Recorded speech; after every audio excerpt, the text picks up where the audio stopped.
Hello dear students, तो आज हम स्टार्ट करने वाले हैं क्लास 11th का टॉपिक जिसका नाम है वेक्टर एनालिसिस। उसके अब तक हम लोग 3 लेक्चर पढ़ चुके हैं, जिसमें मैंने आपको सबसे पहले लेक्चर में बताया था जनरल प्रॉपर्टीज़, वेक्टर क्या होता है, स्केलर क्या क्वांटिटीज़ होती हैं, वेक्टर क्वांटिटीज़ क्या होती हैं, ये सब मैंने बताया था। ठीक है।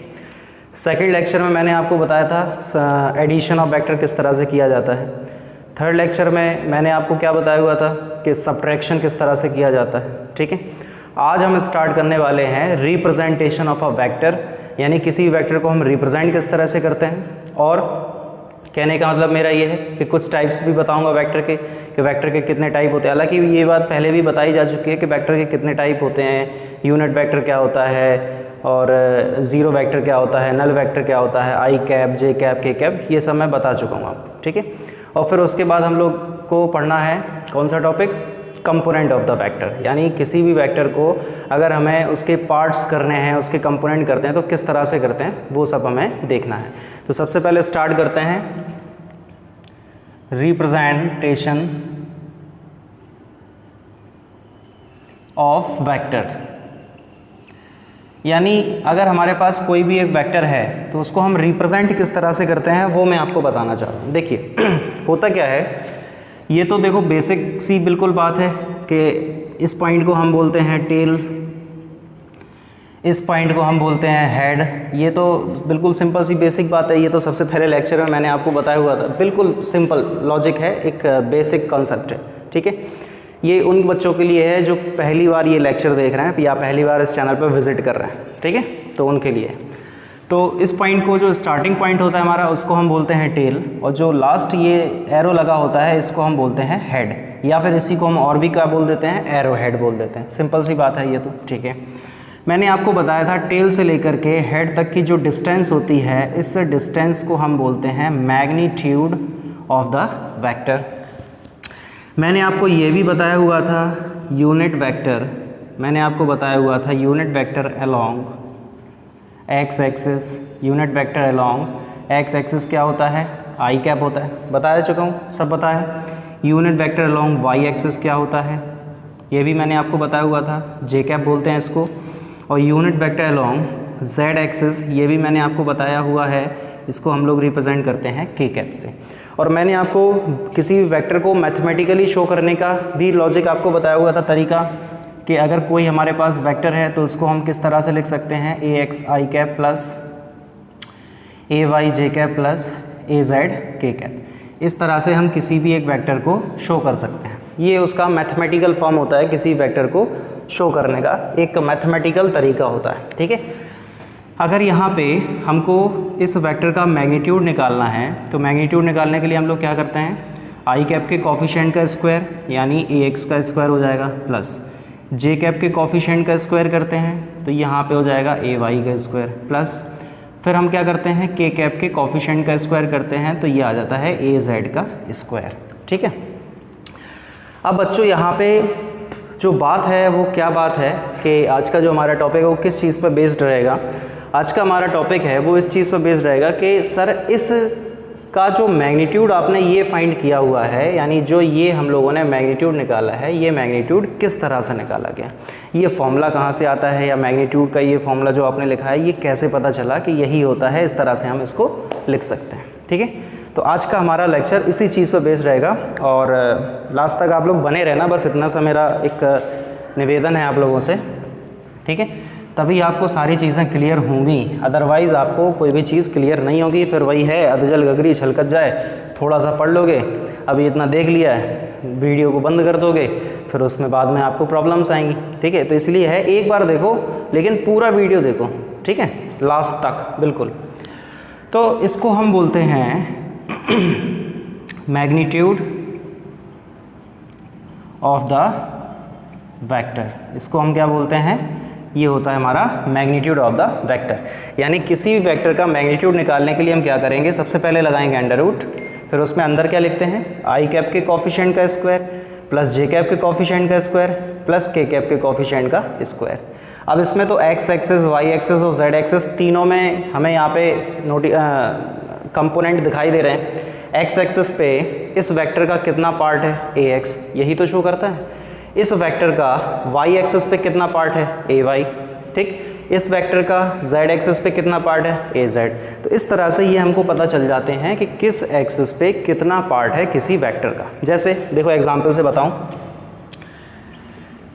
हमारे पास कोई एक वेक्टर है 2i cap plus 3j cap, मान के चलो ये कोई एक हमारे पास वेक्टर है।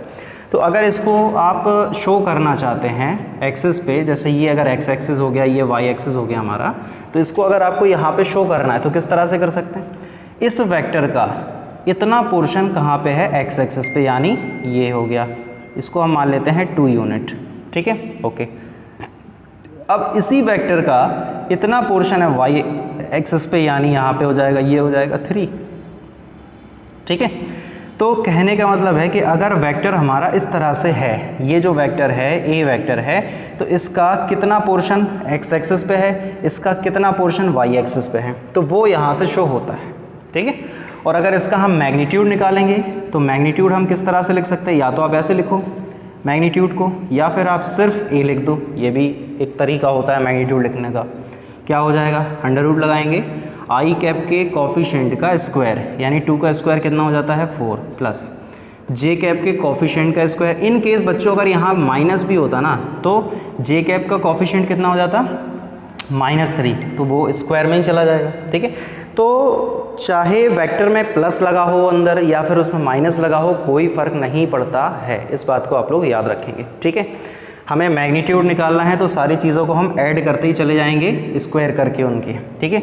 तो ये कितना हो जाएगा हमारे पास, ये हो गया 4 + 3 का स्क्वायर होता है 9, यानी हमारे पास फाइनली इसका मैग्नीट्यूड आ जाएगा √13, ठीक है। तो ये हम लोगों ने निकाल दिया है वेक्टर, ये जो हमें गिवन था उसका मैग्नीट्यूड। अब बात आती है कि सर ये फॉर्मूला आपको पता कैसे चला। चलो अब मुद्दे पे आते हैं अपने, जो आज का हमारा टॉपिक था, अब वो स्टार्ट करते हैं, कंपोनेंट ऑफ द वेक्टर। तो पहले इसको साफ कर दिया जाए, फिर उसके बाद स्टार्ट करते हैं।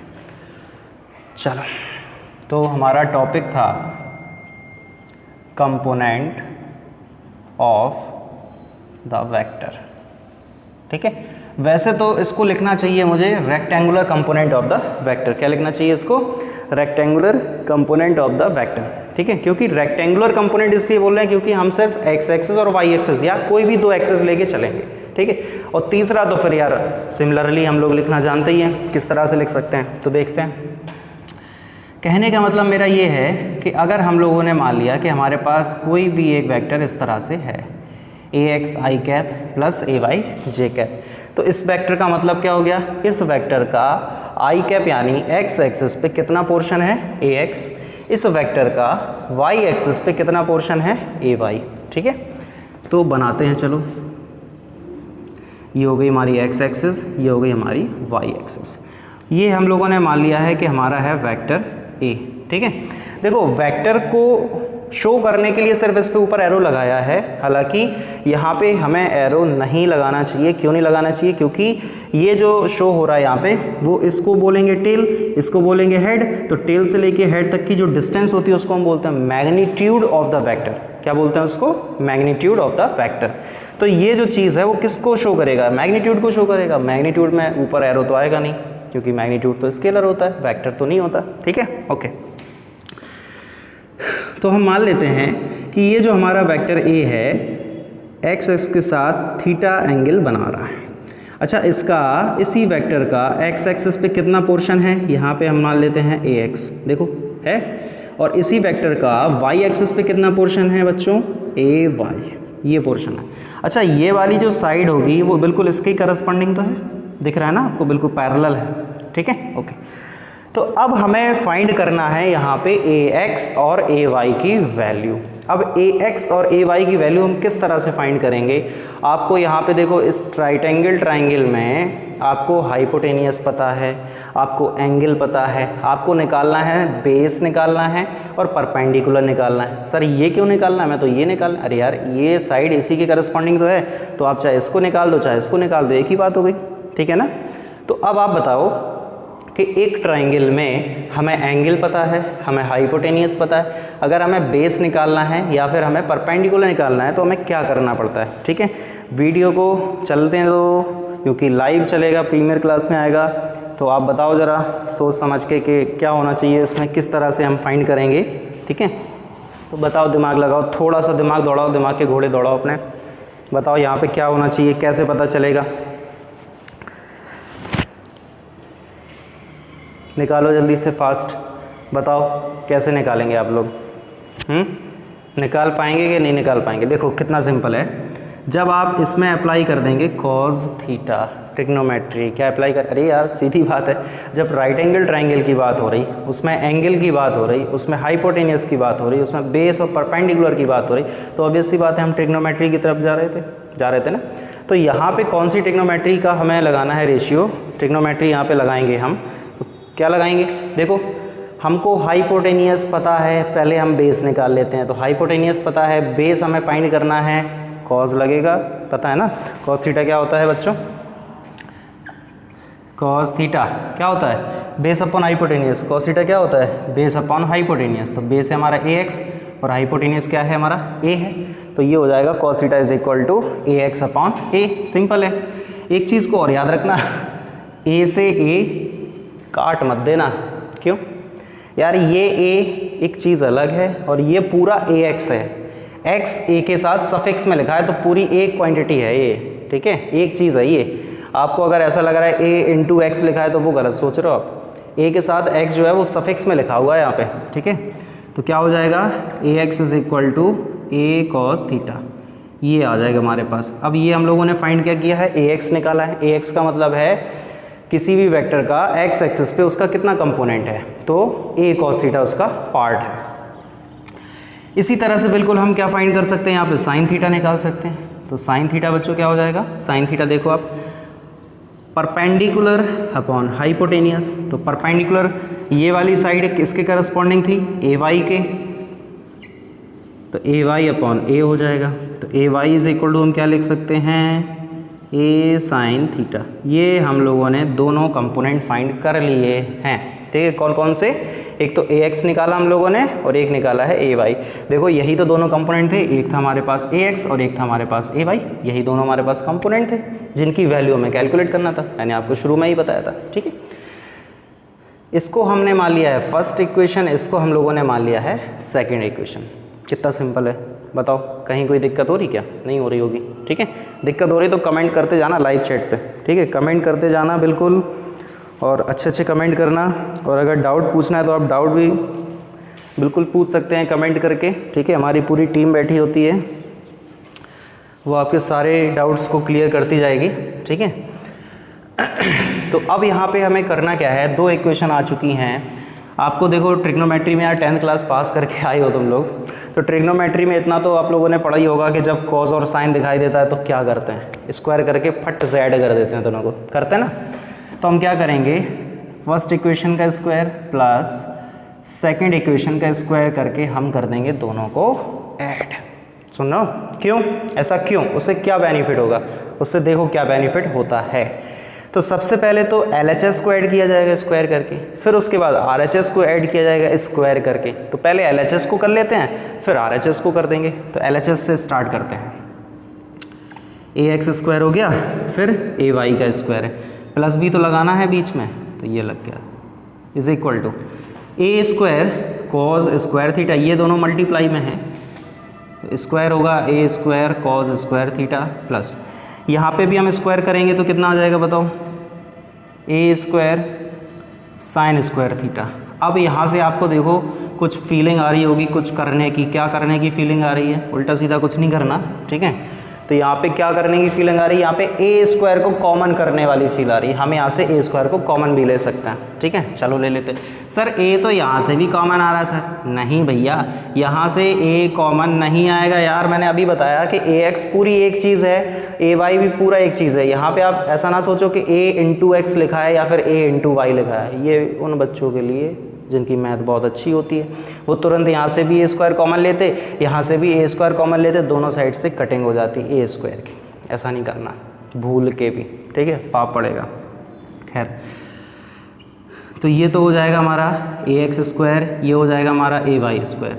यहाँ से हमने कॉमन किया है ए स्क्वायर को, तो क्या बचा हमारे पास, cos square theta plus sine square theta, ये बचेगा। अब cos square theta plus sine square theta, trigonometry या नहीं पड़ेगी यार, बताओ कितना होता है, बताओ कमेंट करो ना, बताओ कितना होता है, कमेंट करो, नहीं ऐसे नहीं, बताओ कमेंट करके बताओ कितना होता है। A cos square theta plus sine square theta कितना होता है, बताओ जल्दी बताओ, कमेंट करो, वेट कर रहा हूँ मैं, कमेंट करो कितना होता है, बताओ जल्दी है। अगर ये ट्रिग्नोमेट्री भी तुम लोगों ने नहीं पढ़ी ना तो फिर यार क्या मज़ा आएगा फिज़िक्स पढ़ने में, तुम्हें कुछ नहीं आएगा। ठीक है, कमेंट करो जल्दी, बताओ कितना आएगा। Cos square theta plus sine square theta कितना होता है बेटा, बता दो। 1 नहीं होता, कितना होता है, 1 होता है, बिल्कुल सही। तो a x square plus a y square is equal to a square into 1। अब बेटा ए स्क्वायर बन जा ए स्क्वायर, तो ये हो जाएगा a square is equal to a x square plus a y square. यहाँ से स्क्वायर हटा के आप अंडर रूट भी लगा सकते हैं। सर ये फॉर्मूला तो देखा हुआ लग रहा सर, लग रहा ना देखा हुआ।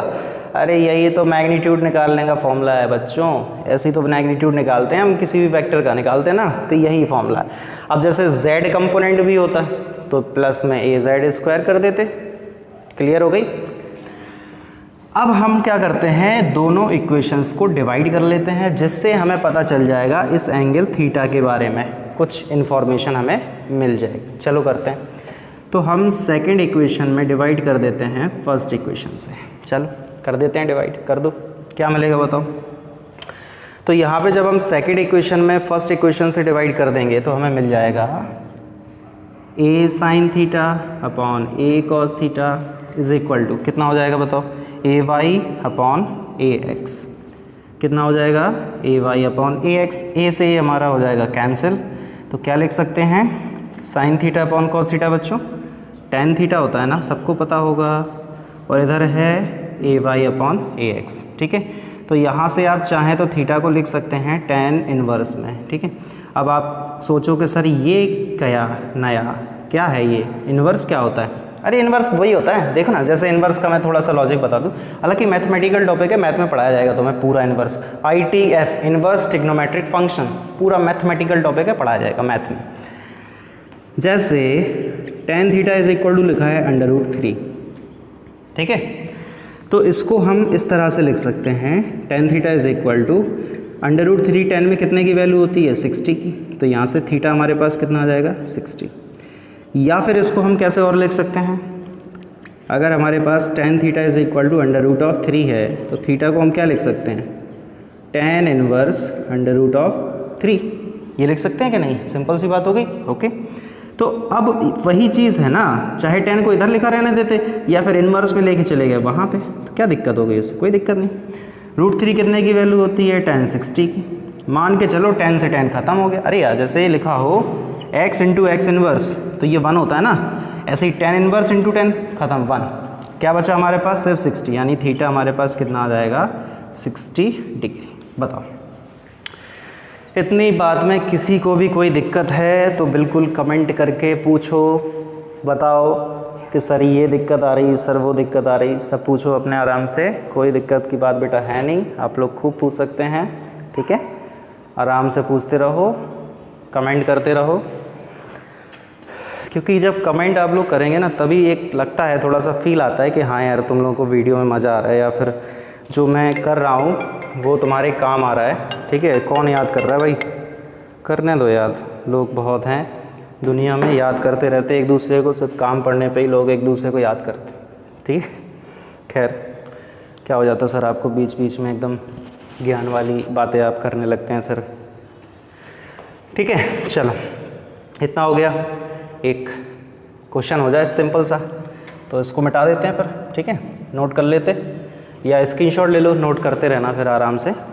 चल, तो एक इस पे क्वेश्चन हो जाए, तो आप लोग इस बात को तो समझ गए ना कि वेक्टर के कितने कंपोनेंट होंगे, 2 कंपोनेंट हम करेंगे, रेक्टेंगुलर कंपोनेंट करेंगे जब भी, और वो दोनों कंपोनेंट कौन कौन से होंगे, पहला होगा कॉस थीटा, दूसरा होगा साइन थीटा।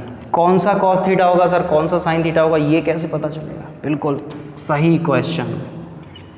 अगर ये एक्स एक्सिस है, ये वाई एक्सिस है, ये हमारा ए है, अगर एंगल यहाँ से बना है, यानी जिस एक्सिस के साथ एंगल बनेगा वो एक्सिस पे कंपोनेंट जाएगा कॉज वाला, यहाँ पे कंपोनेंट क्या आ जाएगा, कॉज थीटा, तो यहाँ पे क्या चला जाएगा, साइन थीटा। लेकिन सर एक बात बताइए, अगर ए ऐसा होता, थीटा ऊपर होता, तब क्या करते, क्या बताया मैंने, जहाँ से एंगल बनेगा वो होगा कॉज, ये एंगल ऊपर से बना रहा है तो ये हो जाएगा कॉज, ए कॉज थीटा, ठीक है। ये बात गलत है, कौन सी, कि एक्स एक्सिस का कंपोनेंट ही हमेशा कॉज होता है, वाई एक्सिस का कंपोनेंट ही हमेशा साइन होता है, ये बिल्कुल गलत बात है। जिस एक्सिस के साथ हमारा वेक्टर एंगल बनाएगा थीटा, जो कि गिवन होगा या जो भी हो, ठीक है, वो एक्सिस हमारी कंपोनेंट कौन सा रहेगा, कॉज। उस कॉज कंपोनेंट के परपेंडिकुलर जो कंपोनेंट आएगा वो होगा हमारा साइन, ठीक है। और एक चीज़ को आप लोग हमेशा याद रखना कि कोई भी वेक्टर होता है वो दोनों कंपोनेंट्स के हमेशा कहीं बीच में ही रहेगा, ऐसा कभी नहीं होगा आपका वेक्टर बना हुआ है इधर और आप कंपोनेंट कर रहे हो उसके ऐसे, तो ये चीज़ गलत हो जाएगी। अगर कंपोनेंट आपने ऐसे किए हैं तो वेक्टर डेफिनेटली यहीं आएगा कहीं ना कहीं बीच में, इसको याद रखना है। अच्छा बताओ कि अगर ये ए है और ये एंगल थीटा है तो फिर यहाँ पे कंपोनेंट कौन सा आएगा, बताओ कौन सा आएगा, कॉज आएगा, बिल्कुल सही आएगा। और यहाँ पे कौन सा आएगा, साइन आएगा। याद रखना, जहाँ से वेक्टर एंगल बनाएगा, जिस एक्सिस के साथ एंगल बनाएगा वो एक्सिस हमारी कॉज होगी, उसके परपेंडिकुलर जो हमारी एक्सिस है वो एक्सिस हमारी साइन रहेगा। इसको याद रखेंगे, चलो ठीक है, इसको याद रखेंगे आप लोग, अच्छी बात है, ठीक है। चलो एक क्वेश्चन कर लेते हैं, एक सिंपल सा आसान सा बिल्कुल question.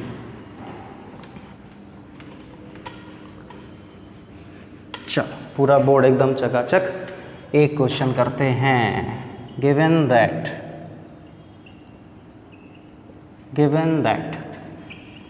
Vector a is equal to i cap minus 2j cap plus 3k cap, ये गिवन है हमको। कोई एक वेक्टर है जो कि हमें दिया गया है, ठीक है।